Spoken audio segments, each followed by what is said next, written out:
Jutaan warga Ukraina terpaksa harus hidup dalam kegelapan. Hal ini terjadi setelah pemerintah Ukraina mulai membatasi pasokan listrik secara nasional. Pemerintah setempat mengambil langkah untuk mengurangi pemakaian listrik selama jam sibuk.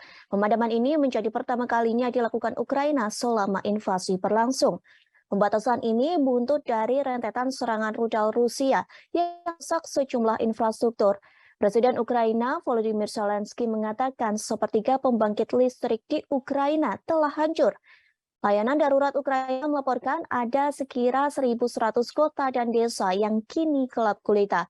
Wilayah yang terdampak termasuk Kiev, Kharkiv, Sitomir, dan Dnipro. Zelensky menyebut kebijakan ini akan berlaku hingga pasokan listrik dinyatakan benar-benar pulih.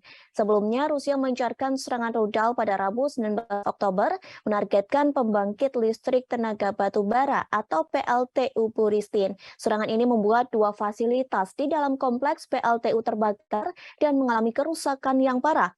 Bahkan kerusakan tersebut hampir mencapai 30 hingga 40%. Alasan inilah yang mendorong otoritas Ukraina lakukan pemadaman sementara sejak Kamis 20 Oktober 2022 mulai pukul 7 pagi hingga 11 malam.